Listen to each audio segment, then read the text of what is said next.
All right, everybody.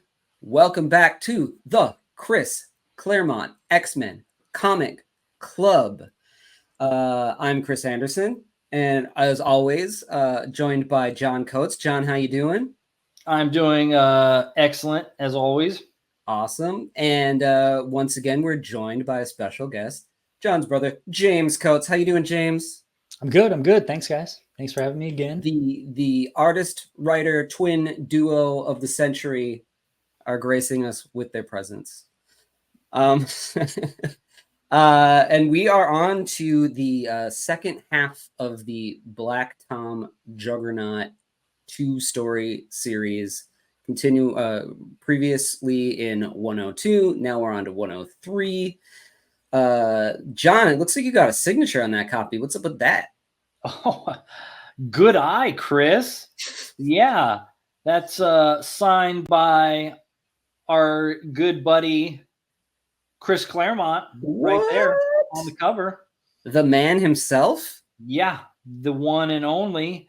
Waited in line and got it signed at the mostly terrible Planet Comic-Con in Kansas City.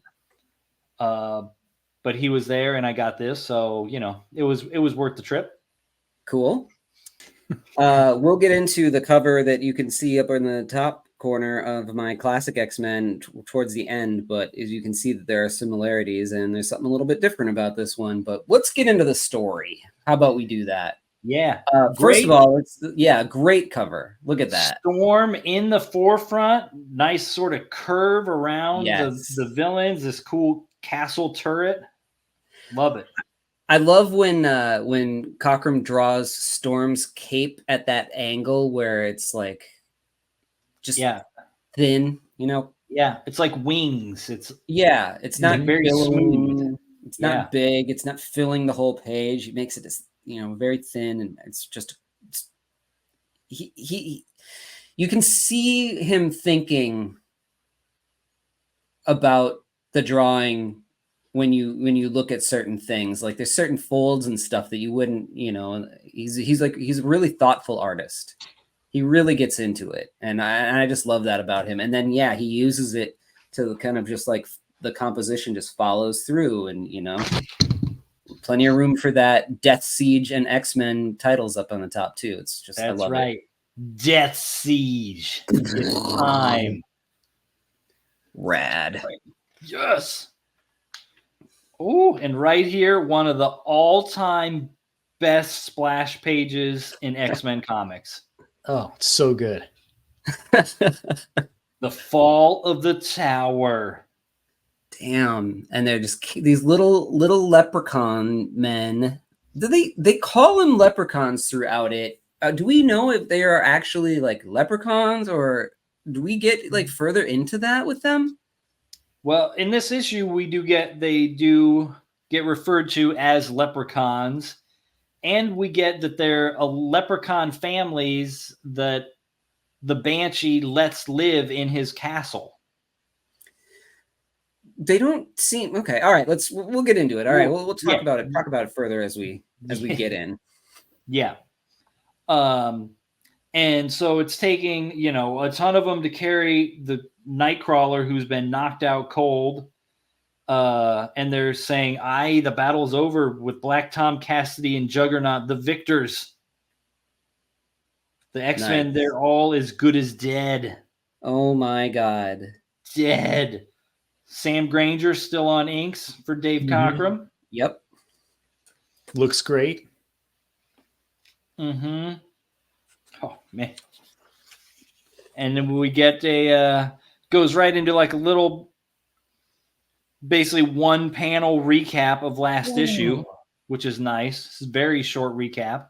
Holy crap. Already yours is totally different than mine.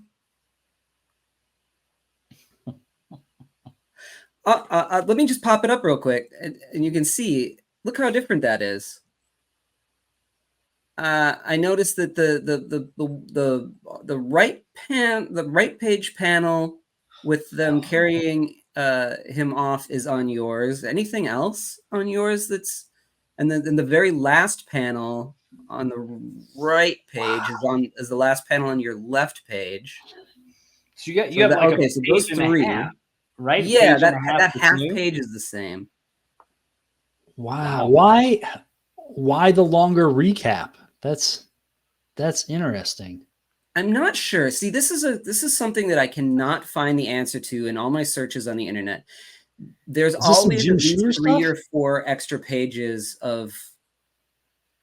Usually, it's to fix some sort of continuity. Sometimes it's just telling the same story and doing it longer. Sometimes they have different artists do it. Like this time, this is Cockrum and Granger reunited to do it. So very interesting. Let's go back to yours though. Oh, yeah, that first panel is so good. Yeah. It tells you everything in one panel. Yeah. They didn't need to drag it out. Weird. Okay, anyway. No. Yeah, because that's basically all that happened in the last issue. If you take away the B stories, Yeah. it's just a brawl and Storm not able to help. Mm-hmm.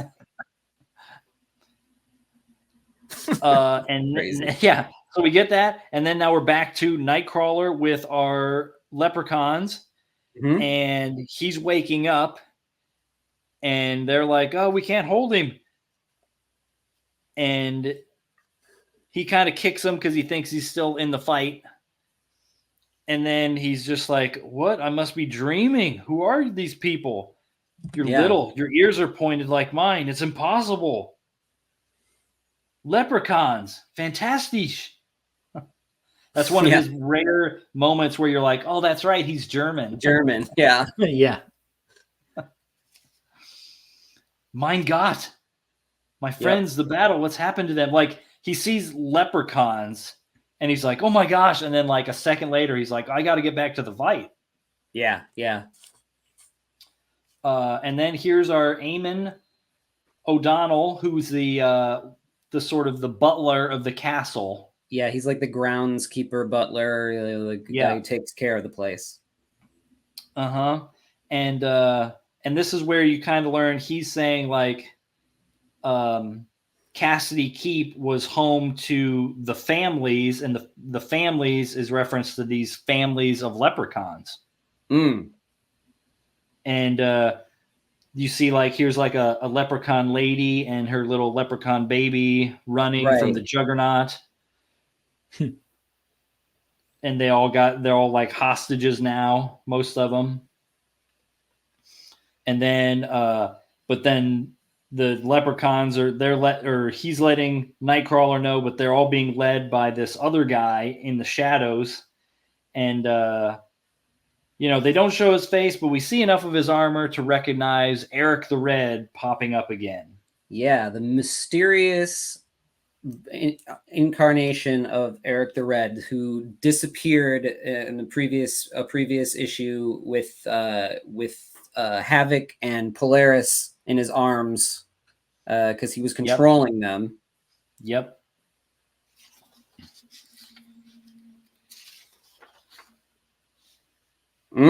I gotta. Yeah, weird. Okay, never mind. I don't have your right page. Oh, really? That's crazy. It's a great page. So now Nightcrawler's hanging out with the leprechauns, trying to figure out what to do, and they bring up the fact that he was invisible in the shadows, and Nightcrawler apparently never realized this before, or it's a new power that just showed up, and he sticks his arm in the shadow and it disappears. That's why I don't have your page, because they retcon. Well, they also mentioned because his face is always in shadow, right? Don't they say that on that? Yeah. Which is interesting because you retcon it, but then he's still always drawn with his face in shadow. Yeah. Like you never see Nightcrawler's full face usually. Wild. So let's spend a minute here. So if he can become invisible in the shadows, is that something that's in his skin? And then would that then stand to reason also be a power of his mother, who is also the same blue skinned? His mother has blue skin? You don't know who his mother is? You No. ooh. Do we spoil it now? When does that show up in the Claremont run? It's a while off, huh? That is a while off. Okay, we're gonna spoil this one for you, Chris. Yeah, his mother is Mystique. But she's so young. Well, young people can have babies too, and then still But be is young. she when young? they're- She's a shape changer. That's Well, true. yeah, that's true. right. She Maybe could be she's old. not young. Like, Maybe yeah. Interesting. I did not know that was Nightcrawler's mother. What? Yeah. So Nightcrawler is sort of step siblings with Rogue, technically. However that works. Another good X-Men weird family connection. I also don't know who Rogue's parents are. Well, just Mystique raised her. Oh yeah, okay. So that'd be, and then I guess her others, well, she kind of has what stepmoms, right? It's Mystique and Destiny, Sure. who's an old lady. So I don't know. It's weird. Yeah. So okay. So like, if that's a mutant power to disappear into the thing, yeah, I don't know. If it's like because of the blue skin, then like I would could Mystique also do that? But right. Yeah, but it's not because of the blue skin, because like the way that they retconned it later, obviously in this classic X-Men thing, but in the run that you have, he completely disappears, almost like magic, so it's not his skin, like he disappears. Oh yeah, like a magic thing, that would be interesting. Like a magical power. Yeah. Magic on top of mutation. Yeah. So then he completely disappears in the shadows, but then they could still see his eyes. Yeah. Which is weird and spooky and creeping everybody out. Love it. I wish they kept that, man. He's my favorite character. And then he's Cockrum's favorite character too. So cool. But not Burns. No. Not Burns. No. And Leprechaun comes running and lets them know, hey, the X-Men are trapped in Black Tom's laboratory. Yeah. And yeah, Nightcrawler let's take a quick look at how they redrew that. It's yeah, let's see that. They still come in and say the same thing. It's just a redraw of it. It's interesting. So they just drew out all of it. Yeah. Weird. Interesting choices here. So so now Nightcrawler's off after we spend, basically like almost 2 pages getting into like this ability of his. And then you can see Nightcrawler way in the back here. He's like looking through this grate. Yeah, and looking into this lab, high-tech lab in the castle, and the X-Men are all trapped. They're all chained up, or they've got weird things messing with their powers. I love how everybody is prepared for their powers with these high-tech devices that incapacitate them, because the same thing happened in the last one when they were on the ship. Yeah. It still happens. We knew who was coming, even though we didn't know who was coming, and we have the exact right thing to stop their powers. So does it explain, like, is it dampening Storm's powers? Because lightning, she could call lightning down on the whole place. Well, there's some sort of energy flowing through her head here.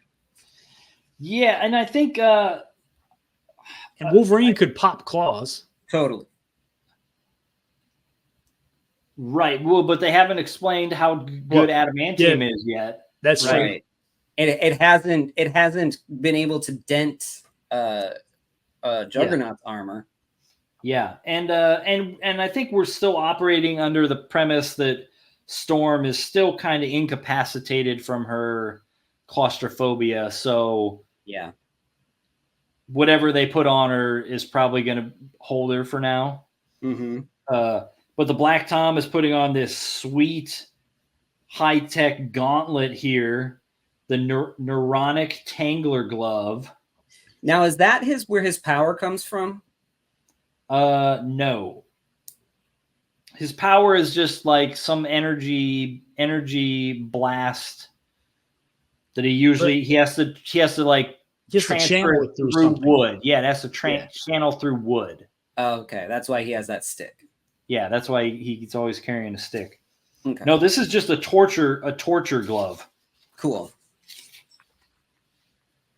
And because Juggernaut just wants to like smack him around, and Black Tom points out, well, if you smack him a little bit, you're just gonna like kill him or knock him out, and then that's not going to be effective enough to get Xavier here. Right. Because we remember they're trying to torture the X-Men to convince Xavier to come over to Ireland so then they can kill Xavier. And here we get Black Tom using this crazy glove. We get good Kirby crackle around it. And he's about to use it on Storm. And Nightcrawler teleports into action finally. Hang on. Time out. Time out, because in Classic we have an interlude of Charles going back to that point where he thinks that this mysterious alien character is coming, and Moira kind of snaps him out of it as he thinks he's going crazy. Why? Don't know. I don't. Yeah, This is something when you get Claremont on here. Like, I want to know what, like, they're adding all this stuff and just not telling him about it, because it doesn't seem like something. It takes you out of the story. He's credited as writer, and he wrote the backup. So I'm assuming that he wrote these too. Should get Ann Nesenti on here too to talk about it, because she edited these. So be interesting. I just want to. I want to know what the decisions were about. I mean, I'm sure it was like some sort of mandate stuff. Yeah, where Claremont wasn't happy, and he'd keep tinkering with it if he could. I feel like there's certain points where it's effective and it helps, and then there's certain points where it's just adding, extending scenes that don't necessarily need to be. Probably because of the page count of the book, they were like, if we're going to do it, we have to consistently make the book this many pages. So we just got to do something, extend the scene for all we care. Let's just, we're working on other things, on top of this. Let's go, it's probably what it was. Anywho. So when Nightcrawler jumps into action, he comes up with a brilliant plan. Since he's got his little image inducer that makes him look like anybody he wants to look like, he makes himself look like the Professor. Yeah. And instantly he starts taunting the Juggernaut. Yeah, he does. And the Juggernaut sees him and just flips out. I love this scene where Charles is just like, haha, and it's like where he has his hands on his hips there, and when he's jumping in the air, it really like feels like a Nightcrawler posture, because he is the swashbuckler, he is the Errol Flynn, the way that he's just standing there like that, and then he's jumping around like acrobatically, you can tell that Cockrum is like in his head drawing Nightcrawler, and then just like putting Charles's skin over the top of it. Yeah, and he's got this great. He's like, Kane, you must be getting slow in your old age. Is that why you need someone to help you ambush the X-Men? And the Juggernaut, you're laughing at me? And it's just, there's so much of you to laugh at. And so, yeah, the Juggernaut is flipping out, just punching, and he can't hit him. And Black Tom is like, I thought you said Xavier was a cripple. This doesn't make any sense. 1970s. Yeah. And then he pops over this machinery to take out Black Tom. Just great movement, you know? Yes. Like everything moves. Yep. Mm-hmm.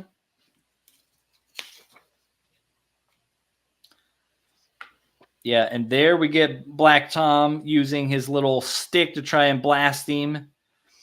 And he's kind of picked up that it's Nightcrawler. And Yep. especially when the professor sticks to the wall. Yes. And here's where the Juggernaut really messes up. Uh-huh. And he goes to punch Nightcrawler off the wall, and he knocks a hole clean through the castle. Boom. I love this panel right here where all of a sudden, Yes. to show it, like it's like the energy flare or something like that. Yeah. Very like manga technique, you know, Mhm. which is not often seen, to have a whole figure to be drawn in speed lines like that, you know.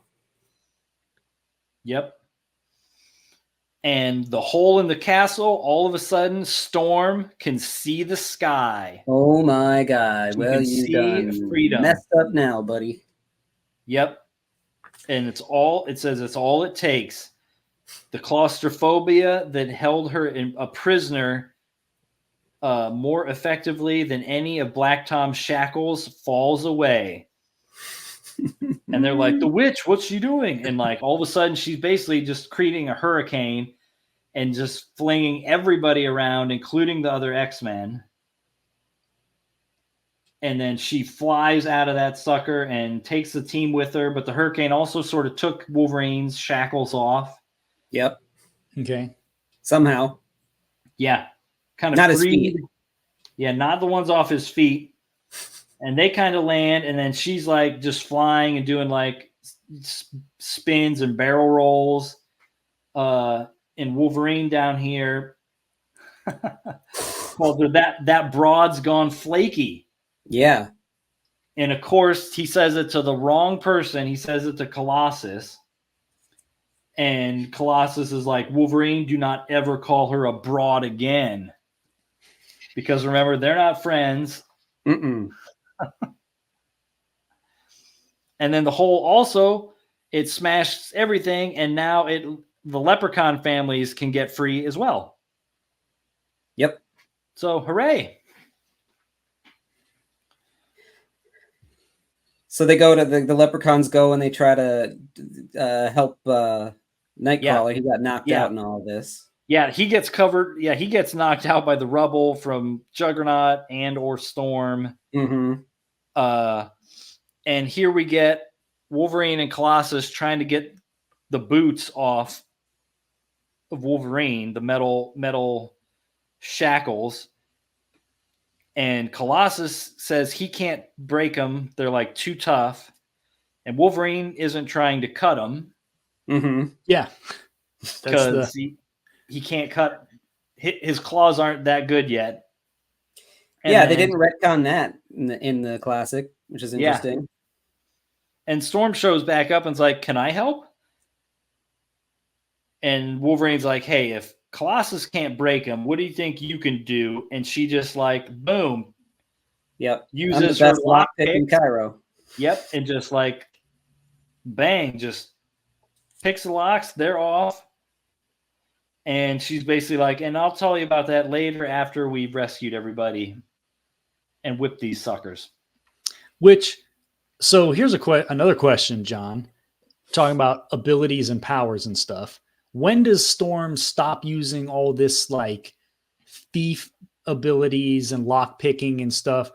Because it doesn't really show up once you get later in the stories, because they get locked into all sorts of places where they're not chained up by hands and things. And it's like she's never lock picking things to get them out of anything. And they don't really bring it up when like Gambit shows up and he's from a thieves guild. Like it's not like him and Storm are talking about growing up being thieves. It continues all the way through. Because Really? like when Gambit shows up, I mean they do talk about being thieves, and then they like go on thieving missions together. Wow. Interesting. And they is that become still in the sort of Claremont like- run? Yeah, that's still that's Claremont and stuff. Okay. So really all the way until she becomes an adult. Well, yeah. When she gets aged back up. She's always using her like it becomes revealed that she carries lockpicks in her little headdress Okay. that she wears, you know. And she's always got like little tools stashed all over her costume. Interesting. Okay. So that's yeah, something they so- kept. Yeah. Okay, cool. You know, there's another thing in here that talks. I can't remember where it is. I didn't make note of it, but there's another instance in here where it talks about her like empathic powers too, where she's feeling the emotions of somebody. I can't remember where it is, but yeah, like again, that they're kind of like developing that also, which I think goes away, right? Yeah, it's not really much of a thing. Yeah. As it goes on. And you Bizarre. know, the lockpick stuff is an interesting added thing for like a superhero character. Because you couldn't see like a classic DC kind of guy also, you know, being a lockpick. Yeah. And like being a thief in his past, you know, that like Superman's not going to do that. I mean, I Right. guess Batman might, you know, pull out Jimmy, open a door or something, but it's an Batman interesting doesn't have little any powers. thing. So Yeah. yeah. Interesting. Oh yeah. Mm-hmm. It's character texture, I guess. Yeah. So we get back to who's still trapped in the castle. Well, the Banshee is. He's still kind of knocked out. And so they're going to take him to the battlements up on top of the castle. And I really love this top panel here, like the detail on all these stonework and stuff up in the castle is really great. Yep. Yeah, the putting the heavy shadow on the bottom of the bricks there really makes it feel like they're popping out and very castle-y. Yeah, and the angle right here, the steep up angle with the X-Men looking up the castle, like where they have to get to, is really cool too. Yeah. And basically they're like, okay, hey, if you want the Banshee, you know, you got 5 minutes to get up here and get him, or we're going to start tearing him apart and throwing him down one piece at a time. Why even give him time? Yeah. No love lost between these cousins. I tell you what. Jeez. Like, holy cow. And Storm's like, it's a trap. And Wolverine's like, no kidding, lady. But if they got Irish prisoner, then they're holding all the aces. And Colossus wonders where Nightcrawler's at. Old Foom. Good old Foom. And so she's like, well, I can fly. So she just is going to fly up there. And Wolverine calls her, you dumb broad, come back here. You're going to get yourself killed. That was it. And, yep.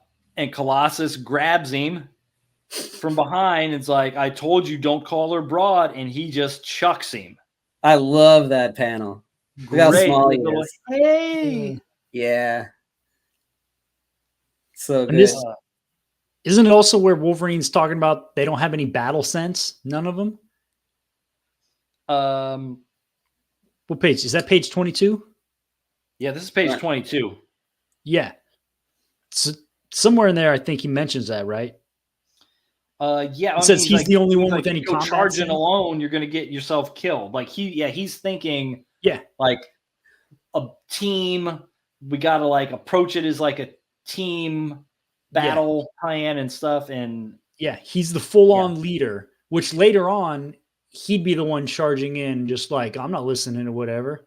But Right. here he's like, he's taking over that Cyclops role again. Yeah. Well, really, Yeah. these are just like regular, all regular people. He's the only one with like a military background. Yeah, that is true. It's Yeah. like, dropping me into this situation. Like, I don't know what the hell I'm supposed to do. I'm going to fight. Okay. Yeah. Yeah. And yeah, maybe it's because like he already knows he can't beat the Juggernaut, Yeah.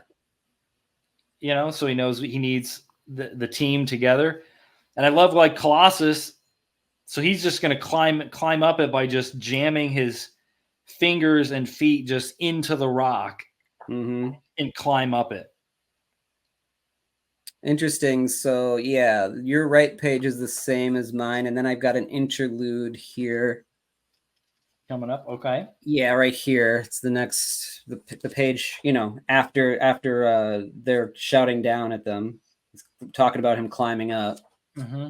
Where what happens? Oh, they turn these like basically like AI guns on Storm.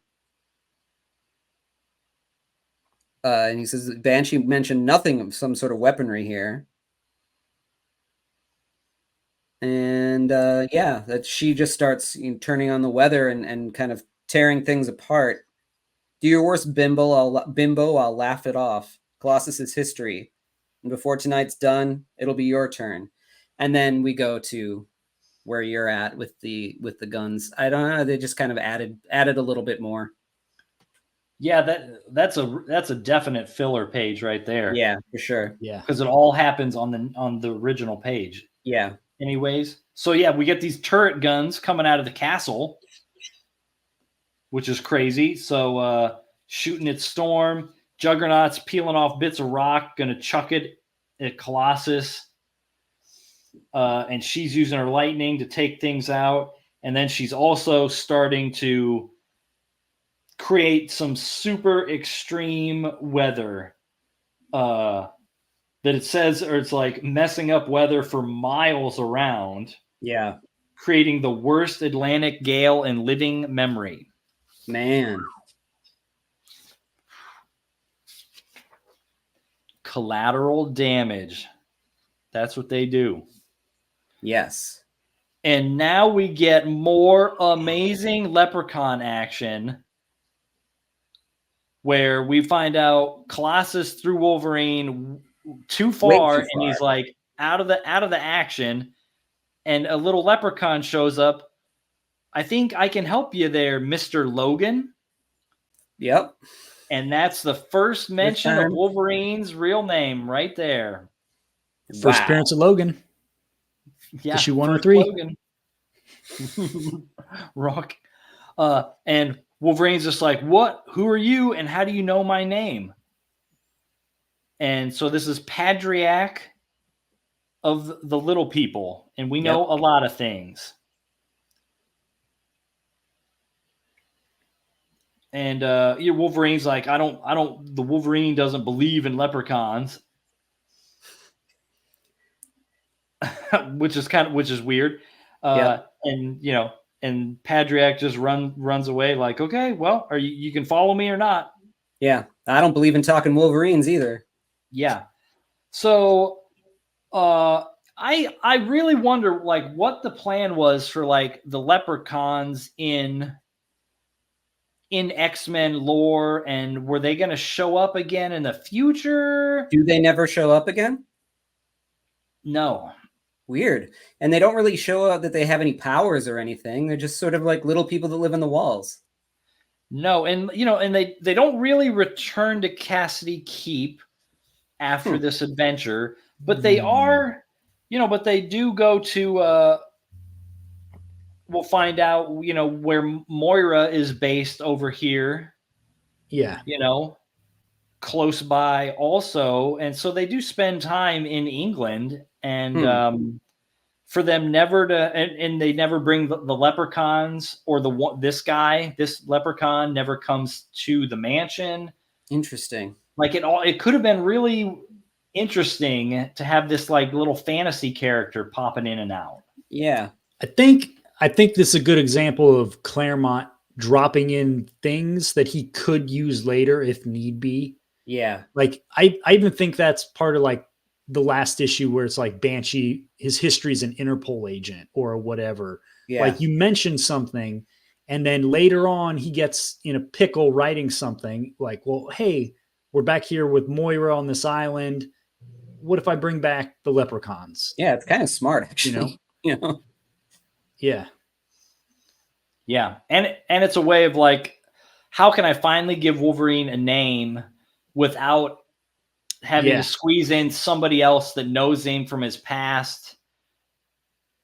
Because this is okay. So now this is the 11th issue of the new X-Men, plus Wolverine was in an issue of Hulk. Yeah. And he's got no real name yet. And Right. so he's probably just like, somebody's got to say his name. Let's have the leprechauns drop it in. Yeah. Which is it's genius, you know? Yep. Yeah.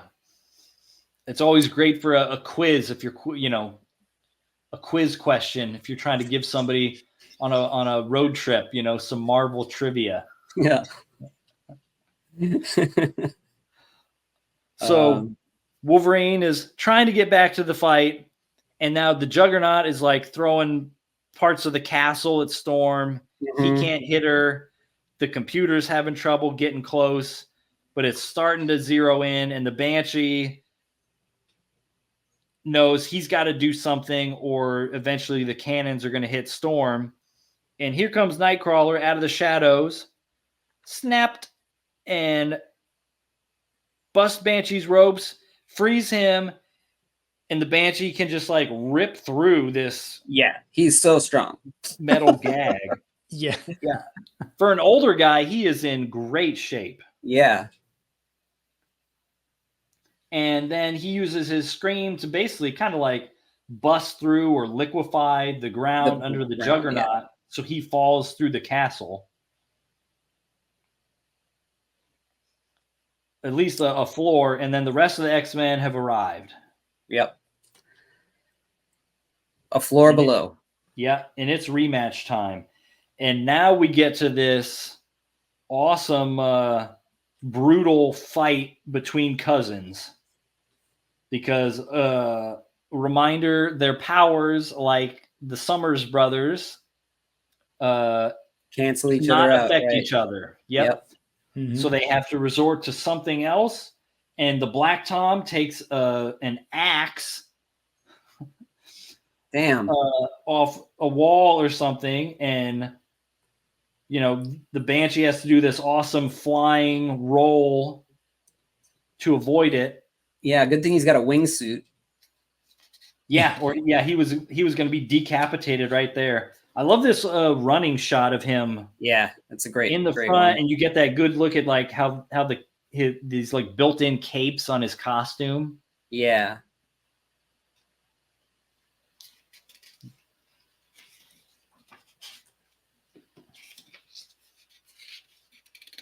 Get our fruit pie ad here. And so now the Banshee grabs a sword of his own, and now they're going at it old school style. Yep. Blade, man to man, blade to blade. I like these little duel. series of 4 panels where they're just sort of like small, same size figures fighting, Yeah.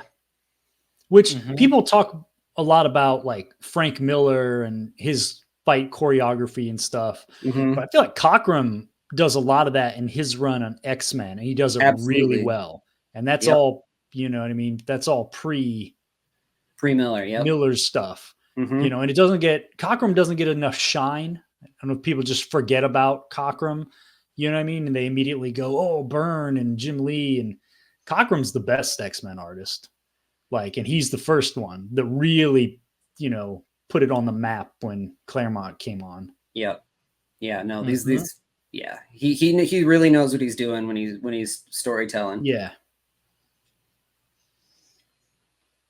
And we get our little force sequence, and then we blow it up a little bit bigger. So in the background, or we can kind of see the Juggernaut fighting Colossus and Wolverine. Yep, they made their way up, And- I guess. Yeah. Or they made their way down, one of the two. Yeah. And the Banshee's sword gets busted by Black Tom's axe. Kang. And now we get the overhead Black Tom ready for the killing blow. I love this. Yeah. And then the Banshee, he does not hesitate. Yeah. Uses his feet and his athleticism, kick to the gut, and flips him over and just chucks him, presumably to his death, into these rocks and into the ocean. I love how Tom is about to split his head open with his axe, but when Banshee goes to kick him, he says, "Whoa, you madman, what are you doing?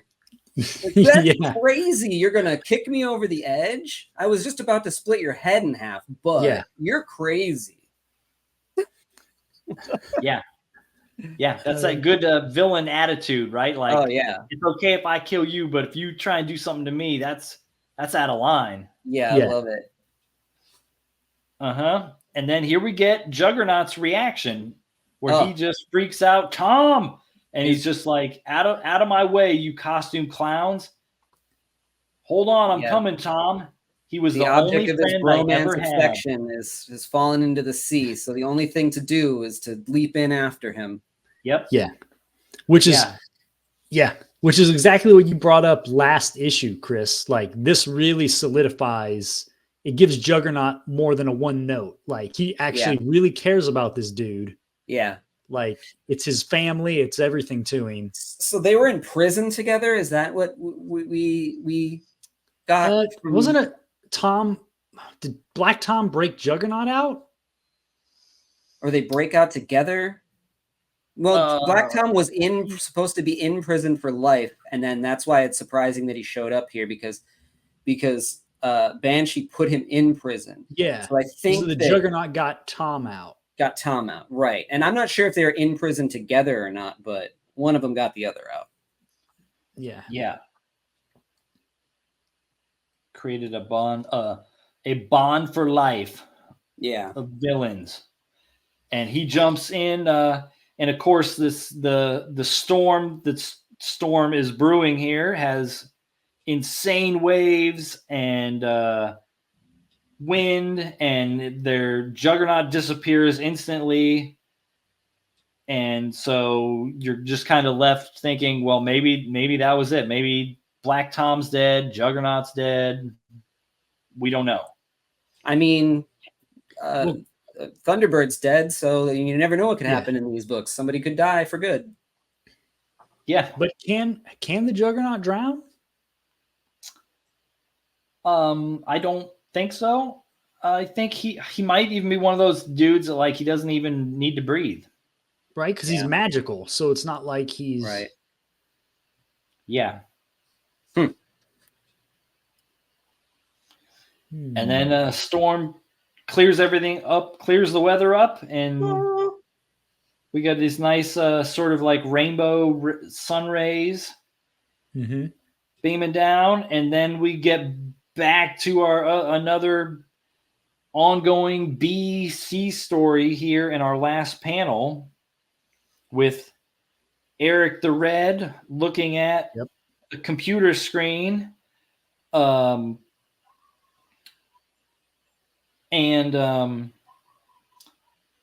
And he's talking to this weird looking guy in the middle. Yeah, the Who's guy in the saying, middle seems to be the overlord of all this. Yeah, who's giving orders to Eric the Red, who says, "I will brook no more failure. Is that understood? Mm-hmm. Princess Naramani is due to reach Earth in a matter of weeks. Oh, Whatever happens, she must not contact the X-Men." Okay, And now Eric- we're getting somewhere. Yeah. And Eric says, "She will not contact them, my liege. You have my word. I now have a ally worthy of the name, the X-Men's oldest, deadliest foe." Damn. And you see the little tiny picture there, and then they, of course, spell it out. The gentleman's name is Magneto. Whoa. Enough Whoa. said. Enough said. Whoa. Whoa. When Whoa. when was the last time Magneto was in X-Men prior to this? Do you know, John? Do you know what issue? Of course I know, but don't remember. It's been a while though. It has been a while because I think they get into it. We'll see in X-Men 104 that there was some weird stuff happening to Magneto in other books, not in X-Men. But he shows up in I want to say it's like in the mid 40s, the number issue wise, like 46, something like that. Like Quicksilver's in there and like Magneto's in there, and there's like a little bit of almost like an Avengers crossover action going on. But that's kind of the last time, like maybe he shows up in a Neil Adams issue, possibly. But there's a lot of, there's at this point, there's probably 5, 6, maybe 7 years between the Neil Adams stuff and where we're at now. Right. Yeah. Okay. This is a big moment then. Yeah. So now we actually get a name to this weird face the professor's been seeing. Mm-hmm. And we kind of know, okay, it's about to happen. We're going to get some answers soon. Yeah. And that is the conclusion of issue 103. X-Men 103. So what are your final thoughts, James, on this 2-issue Irish juggernaut extravaganza that was issues 102 and 103? It's just great. It's one of my favorite just kind of mini runs, like mini plot lines that happens. I really like the way they do, like Claremont's doing. It's basically a giant like chase fight scene. You know what I mean? Just like Terminator 1. But like it's like all action, but you get so much info the way he writes the story and the way Cockrum does the fight scenes. Like every page is interesting. Every page is different. You know what I mean? Different layouts, different panels. And they really pack a lot into like a 2-issue run, which you don't see 2-issue books like this anymore. No. Like for a long time, you haven't. Something Right. that gives you this much info and action and just moves it along at a good pace. Like it's just a really fun 2 issues. You can just reread it over and over. Yeah, you don't see anything that runs this long anymore to give it a chance to have something like this, you know? Yeah. Yeah, I got to agree with you. Like, I love this. I love these little like short stories within stories, but within that short story is a longer epic that's unfolding, and it's just this is just great comics, and I'm just loving every minute of this. Yep, agreed, guys. Yeah, the castle setting is terrific. The villains are top notch here.